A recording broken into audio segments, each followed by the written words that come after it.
A single drop of oil hisses as it falls into a flickering bronze lamp. Somewhere in the atrium, a flute exhales its final, mournful note, and the silence that follows is not peace, it is the silence of something waiting to be broken. The boy stands still. He has not spoken since dawn.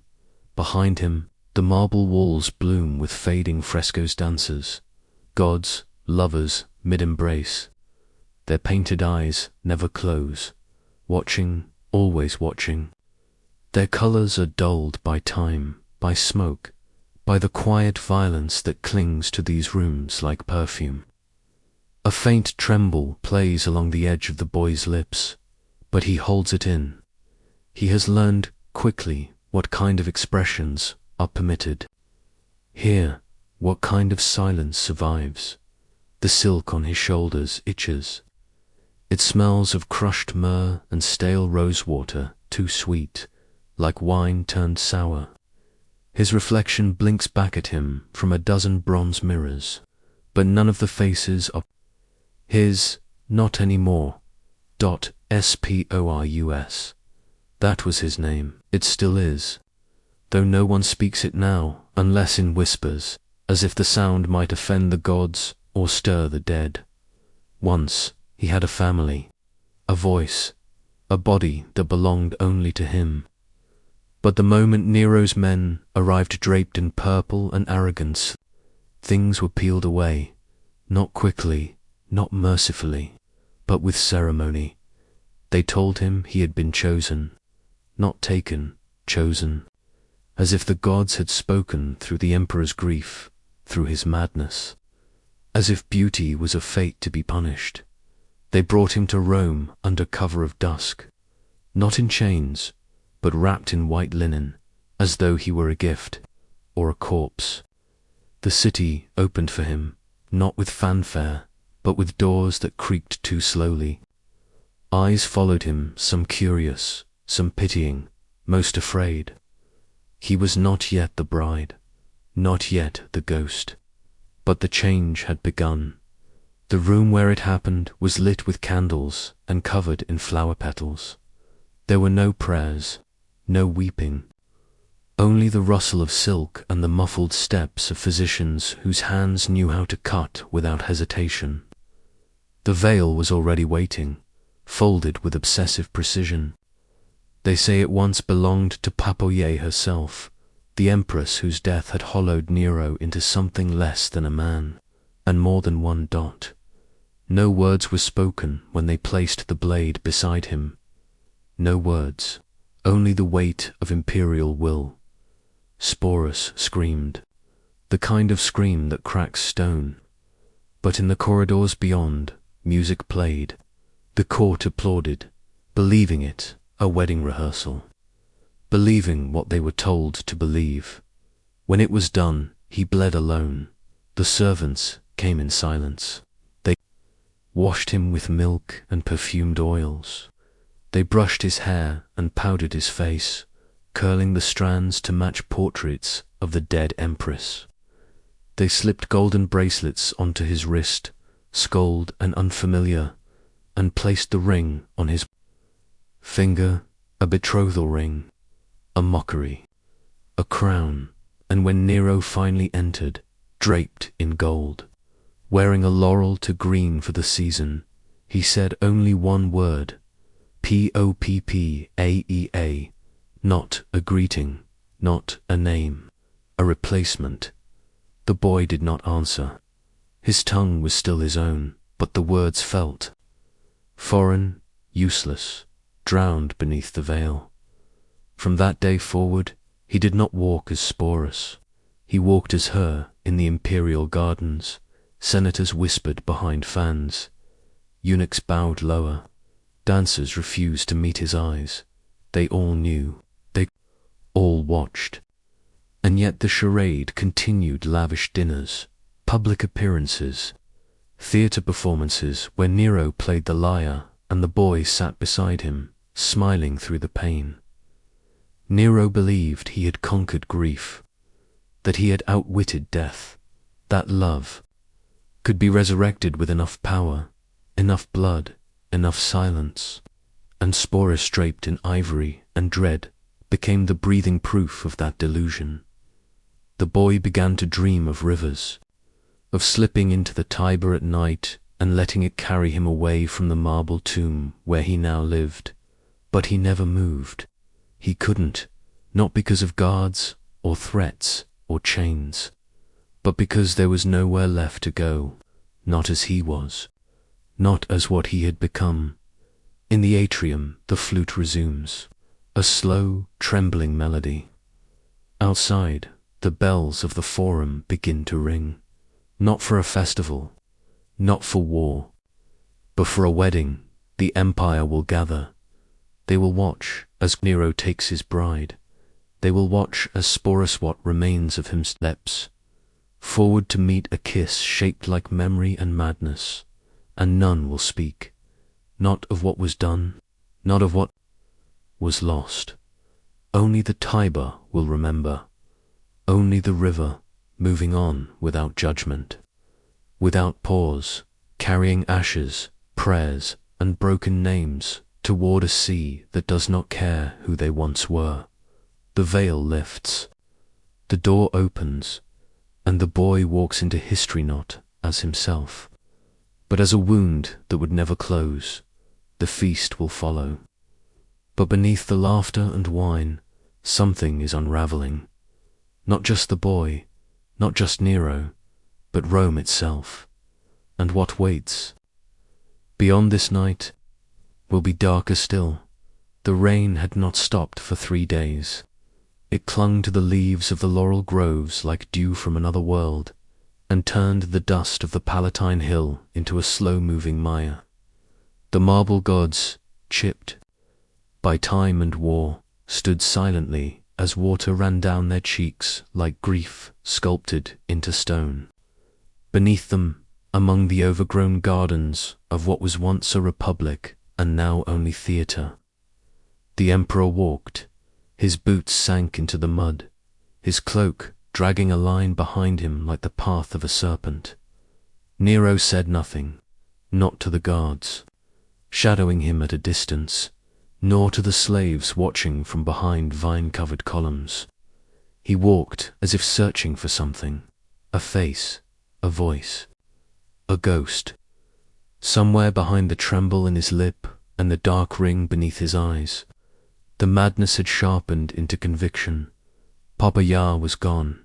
He had loved her so, he told the world, and perhaps in some ruined chamber of his soul he had. But love is a fragile thing beneath a crown. Her death had come like thunder sudden, furious, and caused by his own hand. A quarrel, a blow, a breath that never returned. Now Rome held its breath around him, not out of respect, out of fear, but Nero did not mourn like other men. He searched. If a city could be rebuilt after fire, why not a woman after death? And in a coastal village, wind-beaten and forgotten, they found a boy. He was neither slave nor senator. He had not yet learned the language of fear. Sporus, that was his name. He spoke it once, softly, as the imperial lictors arrived in the red light of evening. His mother's hands trembled. His father would not meet the soldier's gaze. The boy simply watched. The sandals of Rome had come for him, and he stepped forward not as a citizen nor a rebel but as an offering. He was not taken with cruelty. He was taken with purpose. In Nero's Rome, fate wore perfume and spoke in riddles. Sporus did not scream when they led him into the palace. He did not flinch when they placed him in the bath, scented with oil and ash. But when the surgeon entered, robed in linen and silence, something in the boy began to wither. The blade did not simply cut, it erased. What was left was not boy, not man, but vessel. The transformation was not surgical.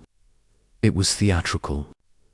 Nero had seen to that. His court was ordered to look upon Sporus and see Poppaea reborn. His walk was rehearsed, his voice trained to break just so. Pearls were pressed into his lips, veils were chosen with a fanatic's care. His face, his own, was powdered until it was no longer a reflection, but a mask.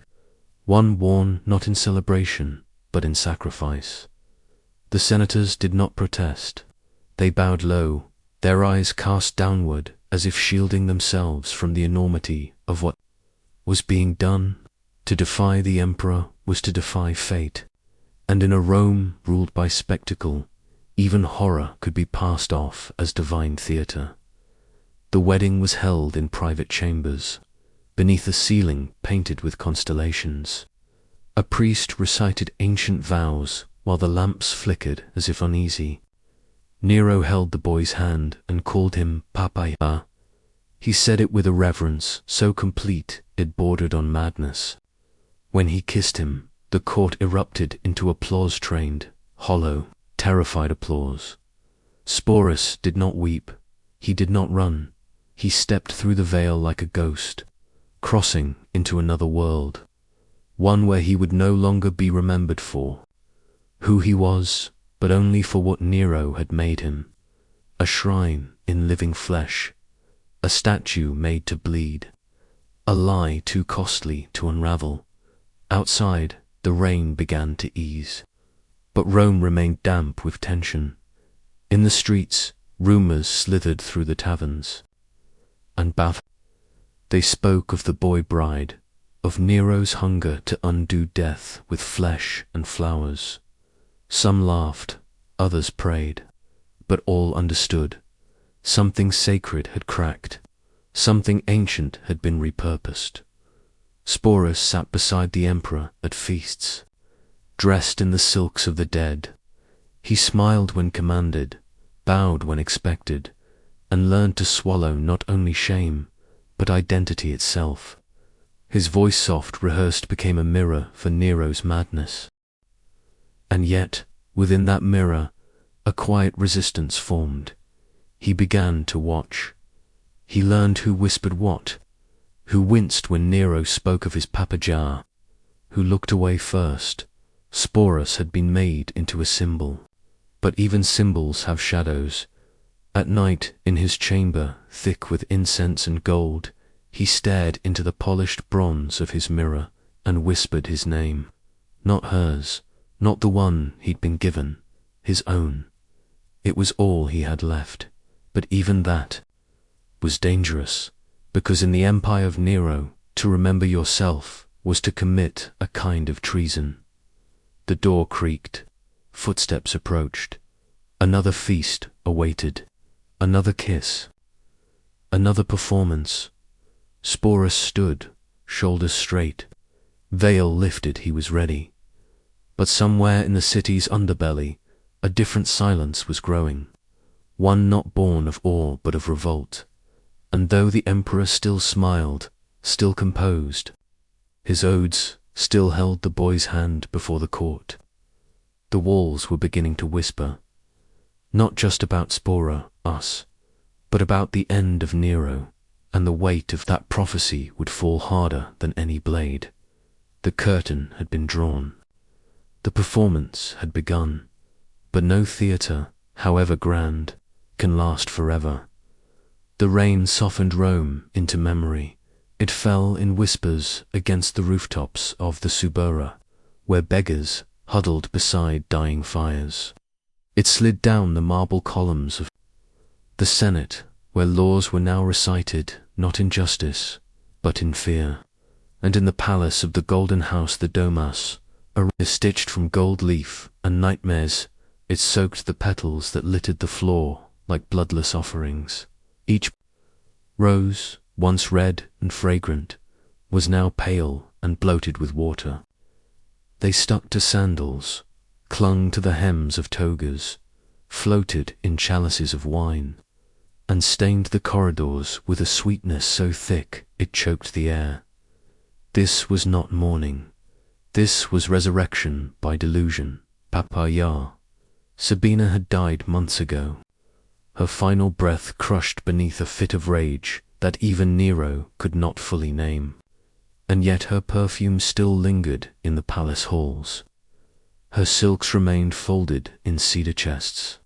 Her likeness, sculpted in ivory and sorrow, adorned every niche and altar. Statues of her were adorned with garlands. Priests whispered her name, in rituals never sanctioned by the gods. But to Nero, grief was never absence. It was hunger, a hunger for what could be replaced. And in this hunger, they brought him at twilight, when the sky burned violet over the Tiber. Sporus arrived not in chains, but in ceremony. There were no prison carts, no iron manacles, just 4 guards in embroidered cloaks, and a carriage lined in velvet and silence. Inside, the boy sat still, his eyes wide and dry. He had not cried, not when the imperial edict arrived, not when the village priest crossed his brow with trembling fingers, not even when his mother kissed his feet and whispered, "Become what? You must, but do not forget who you are." It was a farewell too fragile to last. In the corridors of the palace, the boy was stripped of his name. Not loudly, not cruelly, simply quietly, like extinguishing a candle with 2 fingers. He was not told what would happen. He already knew. The palace did not hum with celebration.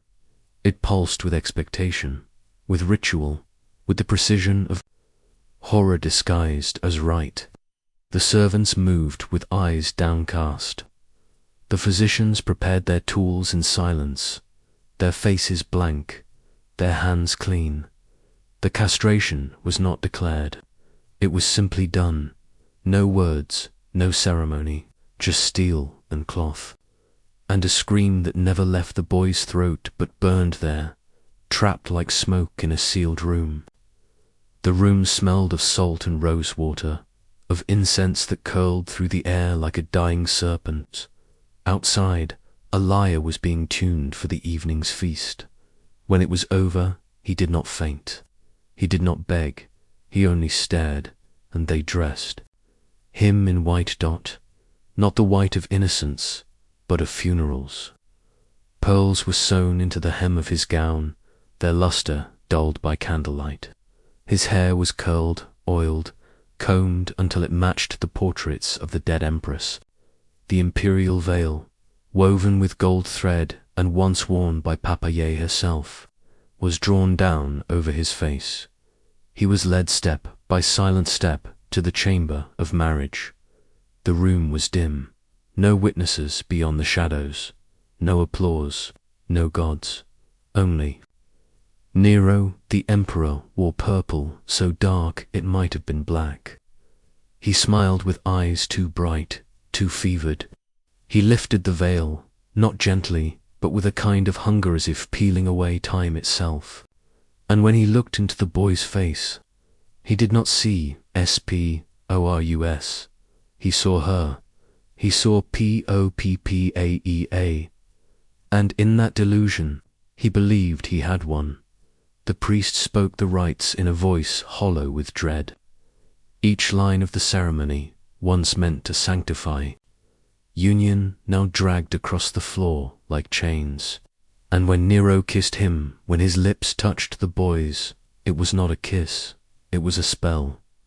A cursed wine was poured. Bread was broken. And still the boy said nothing. The marriage was sealed not with joy, but with silence. A silence that would stretch for years. A silence that would haunt the empire. The boy walked the halls afterward in bridal white, trailing. Petals and perfume, his footsteps barely making a sound. The senators bowed to him, now not out of respect, but out of fear. They called him Empress, though none believed the title, and yet they dared not say otherwise. In Nero's Rome, truth had been murdered long ago. The air inside the Domus Aurea grew thick, with incense, with rumor, with the weight of every eye refusing to see what was before them. And still, Sporus moved through it all with the stillness. of someone already gone. He would sit beside Nero during performances, his face painted, his gaze empty. He would hold the emperor's hand before the people, their bodies adorned in matching jewels. He would sleep in the emperor's chamber, beneath the same sheets once graced by Poppaea, and through it all he never wept, not where anyone could. See, because the act could not end, not until Nero ended it, but deep within, beneath the silks and powders, the name Sporus still flickered, faint, like a candle near death, but alive, and somewhere beyond the palace, in the filth of the forum, in the dark corners of the Subura, in the whispered prayers of soldiers and slaves alike the city stirred, they were beginning to speak again, of Nero, dot of fire, of endings. The boy passed through a corridor lit with oil lamps, each flame leaning in a different direction, as if drawn toward something unseen. He paused. One petal dropped from his sleeve. It landed on the cold marble and lay still. He looked up, and in that moment, just a flicker, his gaze was not Poppaea's, it was his. The air shifted.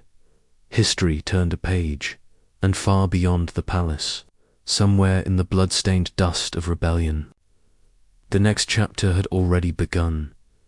It began not with a trumpet, but with footsteps, soft, ceremonial, deliberators, if every step might shatter the marble beneath it.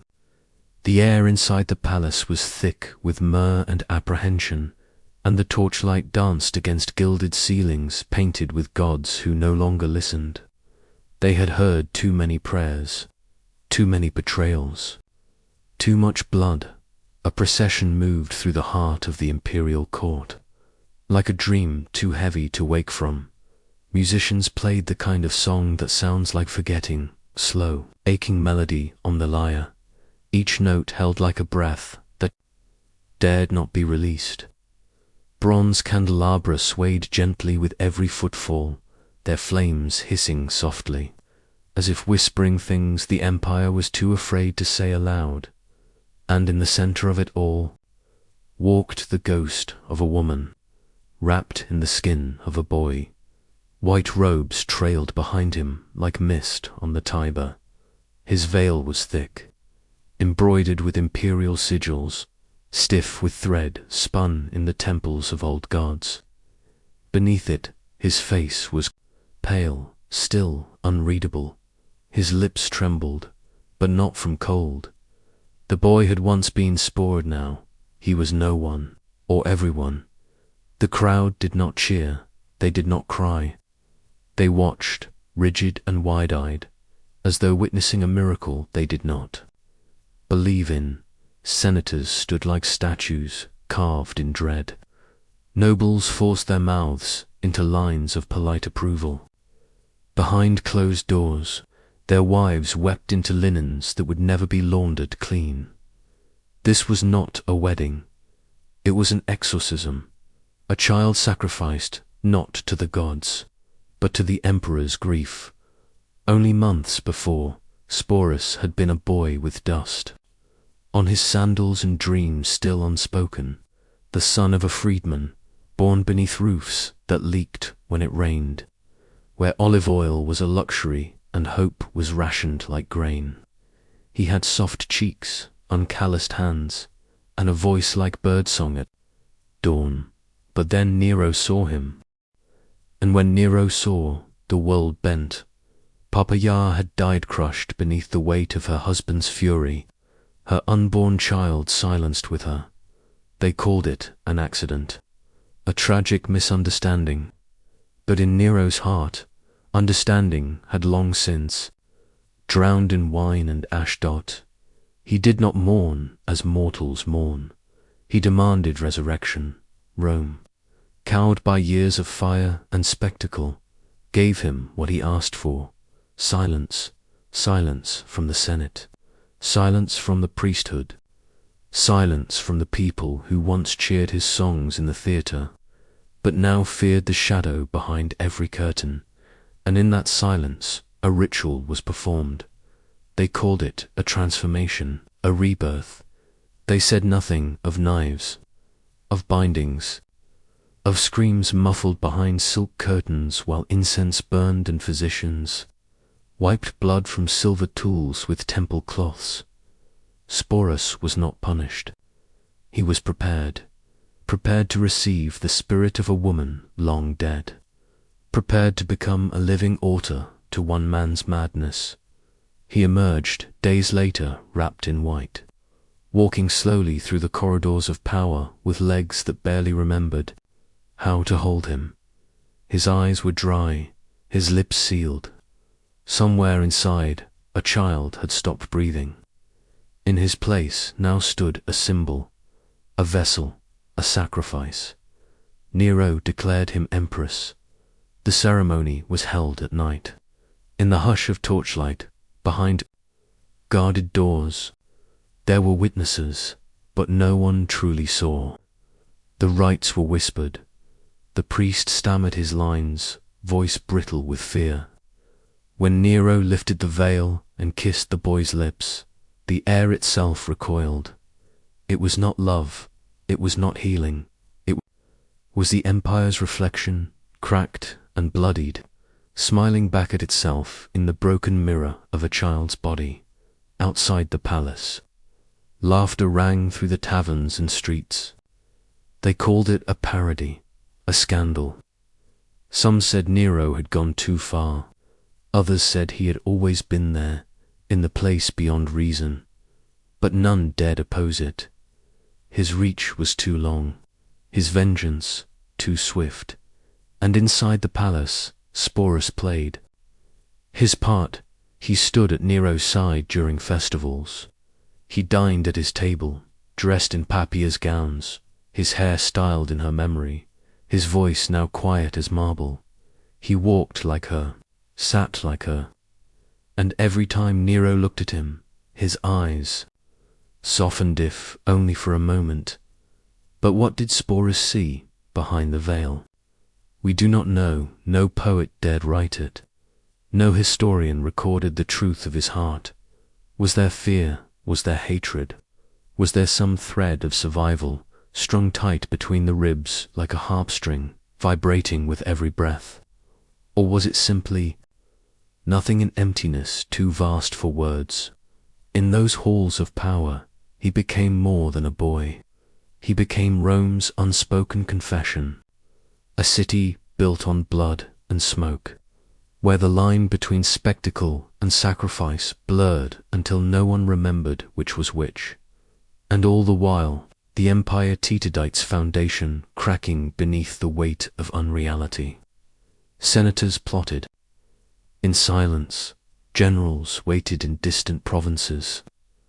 The Praetorian Guard, once loyal, began to murmur. A storm was coming.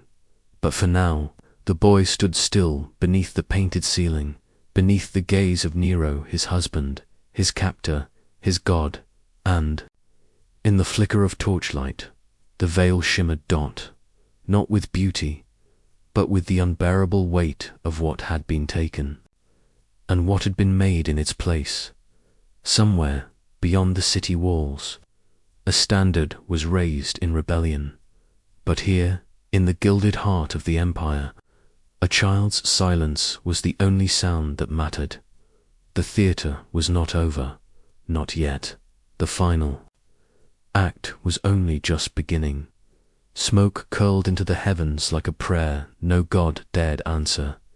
It rose from the sacred hearths of Vesta, where virgin flames once guarded the soul of Rhomba. Tonight, it was not purity that burned. It was history. It was innocence. It was the last gasp of a city slowly suffocating in its own reflection. The black sky swallowed it whole. Inside the palace, the oil lamps flickered.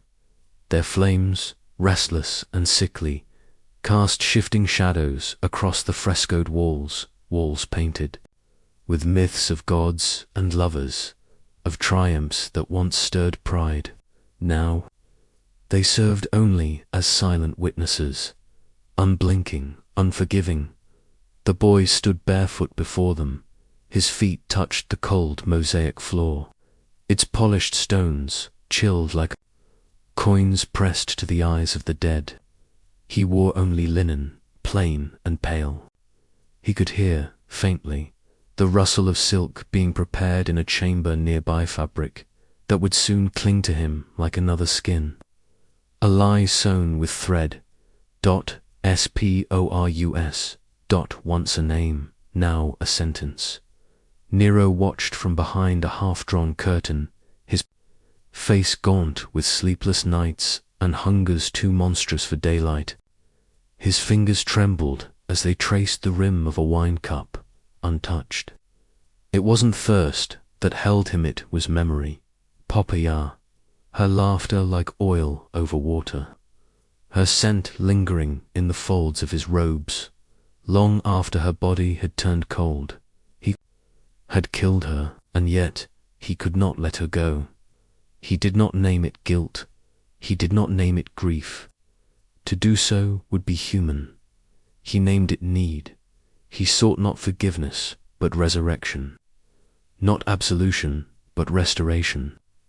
And when word reached him of a boy slight pale, with eyes the color of dusk and gestures so uncannily familiar, something ancient stirred in his chest, or something monstrous. The orders were given without ceremony. Sporus was taken from the only life he had ever known, a house with clay walls, a mother who wept in the doorway, a courtyard where figs fell in the dust. He was not dragged. He was not dragged. He was escorted, as one might escort a relic or an offering. The guards spoke no cruelty. They did not need to. Silence does the work of terror better than swords. In the palace, voices hushed and doors closed. No heralds announced this transformation. No rites were read from the temples. Instead, there was the sound of water poured into basins, the hiss of iron against hair, the soft weeping of attendants who dared not let tears fall too loud. The blade did its work, not swiftly and not cleanly, and though the boy cried out, no one came. His voice, high and breaking, was swallowed by silk-draped corridors and marble walls too used to pain. When it was done, he was bathed in perfumed water. Rose oil, lavender, crushed petals bled into the basin like ink in snow. They painted his face, curled his hair, whispered his new name again and again, as if it might root itself inside him. Poppaea, not reborn, replaced. In the great hall, preparations began. A wedding feast that smelled of madness more than celebration. Flamenco, tongues arranged in spirals, dormice stuffed with honey and pine nuts, nestled in beds of fig leaves, amphorae of wind-deep, purple and thick as blood-lined the marble counters. Laughter would echo soon. The court had learned to laugh on command, and yet, in a chamber dimly lit by trembling candles, Sporus stood alone. He did not weep. The time for tears had passed. He stood in silence, so thick it might have been a prayer or a curse. His reflection in the bronze mirror was almost unfamiliar. Lips rouged, neck perfumed, eyes rimmed with kohl and fear. A veil waited for him, its threads laced with pearls and fate. He would wear it. He would walk the colonnade, and when the emperor reached for him, he would not flinch, because survival in such a place wears many masks, and tonight his mask was bridal. Outside the palace, whispers stirred like autumn leaves down alleyways and markets. The people of Rome, once entertained by fire and spectacle, now murmured behind shuttered windows. They had seen too much, heard too much. The empire was rotting from within, and still they bowed. Inside, time slowed. The doors creaked open. Music, began not joyous, but mournful, as if played for a funeral. The air tasted of myrrh and old wine, and Sporus stepped forward. Every movement choreographed by fear and the weight of someone else's memory. He did not speak. He had learned silence was safer than truth. Nero stood at the altar of his own madness, dressed in white and gold. His eyes gleamed not with love, but with something colder, something imperial, something divine in the way a storm is divine and merciless when their hands met. The court applauded, and in that sound, shallow and trembling, the empire exhaled. But history held its breath, not in awe, not in reverence, in dread. For Sporus was not an empress. He was a ghost, a relic built from pain and power, from delusion and despair. A boy trapped in the bones of a fantasy no child should ever carry. And as the feast began, with toasts raised and meat carved and lies consumed like sacrament, he sat beside the emperor still, distant, crowned in roses, roses that had been soaked in his blood. The night passed in glimmering horror. But dawn was coming, and with it the sound of rebellion, of horse hooves on dry earth, of standards lifted in the wind. Rome had looked too long into the mirror, and now the mirror would crack. A bronze bell tolled in the distance low, deep and ancient, as though the earth itself had opened its mouth to mourn. The sound drifted over the 7 hills like a final warning, too old to be heard by men drunk. On power, too soft to wake a city lulled into silence. Not peace, silence, the kind that follows a scream, the kind that settles like dust after ruin. Night fell on Rome in folds of velvet shadow. The marble walls of the Domus Transitoria shimmered faintly in the moonlight, its fountains stilled, its gardens asleep. Inside, smoke twisted above silver, trays piled with rotting figs, bruised plums, and the remnants of yet another forgotten feast. The air was perfumed, but behind the sweetness lay rotten scene, but not unfelt. Slaves moved like wraiths through silk-curtained doorways, their bare feet soundless against the mosaic floors. They had learned to glide, not walk, to listen, never speak, for in Nero's Rome even breath could betray you. And now, in the heart of this trembling world, a new madness had taken shape. It wore a wedding veil. Sporus had been taken weeks before. No trial, no explanation, a name whispered down corridors, a summons wrapped in silence. He had not resisted. He had only looked back once, toward the doorway of the small room where he had lived, a place with rough stone walls and warm light. That memory would become a curse. His beauty had drawn the emperor's eye. His youth had sealed his fate. The blade had been swift. Yes, but the unmaking of the boy took longer. Each morning he was pulled from his dreams by cold water and colder hands, robed in garments that once belonged to Poppaea Nero's dead. Empress jewels were clasped around his throat like shackles made to shine. Powder dusted over the bruises that never fully healed. He was taught to walk again, not with a boy's gait, but with her grace, to bow just so, to smile in soft, sad curves, to breathe as if he were no longer flesh and blood, but memory draped in silk. Nero called him Poppaea, and so did the court, not because they believed, but because belief was never the point. Obedience was. Each time the boy entered the hall, voices hushed, faces turned away, not out of shame, but fear that to witness it too closely might invite the same fate, that their own children, their own names, might be next to vanish beneath the emperor's hunger. They say Sporus cried only once, not during the blade, not during the dressing, or the rehearsals, or the whispered prayers he no longer understood. He cried when they handed him the veil white, fragrant with lavender and dust, stained at its hem with something darker.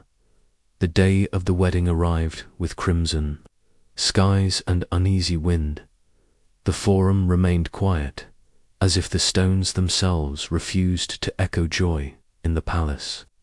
Senators gathered like mourners rather than guests. Their robes were clean, but their hands trembled. Priests stood with scrolls of holy rites they dared not refuse. They read the words, they bowed their heads, but their voices shook like leaves in a storm. Sporus walked the aisle alone, no music, no cheers, only the soft whisper of silk against marble and the sharp scent of oil burning in the torches. Nero stood waiting, draped in imperial purple, a garland in his hair, and a look on his face that was neither love nor triumph, but something colder, something cracked. The vows were spoken, the rings exchanged, and the boy, hollowed and painted and veiled, became Empress. The feast that followed was grotesque. Gold plates heaped with salted peacock, wine dark as blood, pearls dissolved in vinegar to impress no one. Guests drank, but dared not speak, for what toast could be made? To the groom who had demanded the resurrection of a ghost, to the bride who had no voice left to object. Sporus sat beside Nero on the imperial dais, motionless, pearls coiled around his wrists like chains. A bouquet of white lilies rested in his lap, delicate, dying, and fragrant with the scent of funerals. He did not eat, he did not drink. His eyes stared into a distance no one else could see, and in that silence the empire trembled, not visibly, not openly, but something sacred ended that night. Not Poppaea was already gone, not even Sporus. What was left of him had faded long before the feast began. It was Rome that died, not its walls, or its laws, or its legions. Those would stumble on for a while longer, but its soul, its last fragile illusion that there was still a difference between rule and ruin, between justice and whim. The bell in the forum rang again once, then fell silent. In that silence, something ancient cracked. Sporus did not speak. He would never again speak freely, but in his stillness, in the quiet that surrounded him, there was a question forming in the shadows. How long can a lie wear the robes of an empire before the seams begin to tear? The answer was coming, on hooves, on whispers, on blades drawn in alleys. Rome had crowned its ghost bride, and now, far from the marble and the wine, men were gathering in the dark.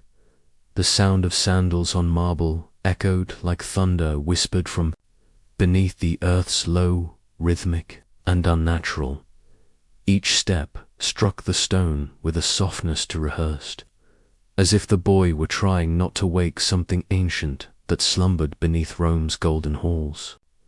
The torches, locked in bronze brackets, trembled in their flames, casting shadows that danced like ghosts across the walls.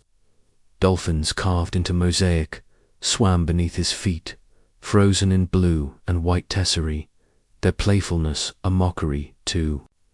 The silence that surrounded him in his hands. He held a garland of roses, white, fragrant, fresh, yet they felt heavier than chains.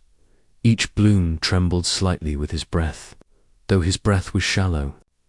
He had been told what to carry, what to wear, how to walk, but not what to feel. No one dared teach a bride how to mourn her own name. Once he had been Sporus, a name like a stone dropped in a well sharp at first, then swallowed whole. Now the name lingered only in the corners of his mind, A flicker, he could no longer speak aloud. The palace had taken it from him, along with the rest. In the time since Poppaea's death, Nero had not found solace, only desperation. He wept in the forum, collapsing on steps, slick with spilled wine. He tore his garments before the statues of the gods. He sang dirges in his private theatre, his voice cracking like a boy's. But grief, for men like Nero, is not a wound. It is a hunger, and what he could not have back, he chose to remake. A miracle, he called it, a return. The Senate sat in silence, not out of reverence, but terror. The people lash-coated from the fires, starved from broken grain, ships no longer, watched the emperor with awe. They watched like men waiting for the next blow. And so, in that silence, he was chosen, not for greatness, not for destiny, but for resemblance. He had Poppaea's shape, they said, her mouth, her grace, her silence. He was 16. The ritual that followed blurred cruelty with grandeur. They shaved his head until his skull shone pale under the lamplight. They powdered his skin until he seemed less human, more porcelain. His ears were pierced ruby droplets glinting from fresh wounds. He was bathed in oil, then wrapped in silk robes to long for his limbs, and then whispers, curtains drawn. A blade no priest came, no god bore witness, only servants, trained to look away. There were no words for what was taken, no ceremony for what was lost. The days that followed were rehearsals. He was taught to sit beside Nero in the theatre, to laugh at his songs, to feign admiration when the emperor read poetry aloud by torchlight. He was given Poppaea's bracelets, still warm from another wrist dot at night. The emperor would whisper to him not sweetly, but insistently, "Poppaea," he said, over and over, as if saying the name could drag her soul into the shape of a boy. And the boy, he listened, he nodded. He smiled when told, but inside, something retreated. The wedding was announced with fanfare that stung the sky. Great banners were unfurled from the Capitoline. Temple bells rang not for gods, but for theatre. The ceremony was held in the imperial gardens, beneath a bruised sky that threatened rain. Thunder grumbled above, like Jupiter himself choking on the spectacle. Nero arrived in a robe dyed with the blood of snail's purple, imperial, impossible to ignore. The boy came after, veiled in white lips painted like a martyr. His feet were bare, his pulse a flicker beneath pearl bracelets. The crowd assembled was not a congregation, but an audience. Senators, generals, priests, slaves, all eyes locked on the figure gliding toward the altar. No one spoke. No one smiled. Nero took his hand, with gentleness that might have seemed tender, had it not been so theatrical. He kissed his brow, pressed a ring to his finger, and said again, "Poppaea." The veil was lifted. Some said he smiled. Others claimed his eyes were glass. A few whispered that the boy had died long before the ceremony, that what stood there was an echo, trained to nod, to kneel, to obey. But none questioned, none objected, and when the emperor kissed his bride, the empire applauded, not out of love, not out of joy, but because spectacle demands ovation, and Rome, by then, had learned to clap through horror. The garland of white roses was laid at the foot of a golden statue. They wilted quickly, in the heat by morning. The petals had browned by dusk. The name Sporus had vanished from the court records. Only one thing remained: his presence beside Nero, a living lie dressed in silk and silence. And yet, in the depths of the palace, Behind the painted walls and scented halls, another sound stirred. Not sandals this time, but boots, rough-armed, rising far from Rome. Men were sharpening daggers, not for beauty, but for justice, because no empire can bury its ghosts forever.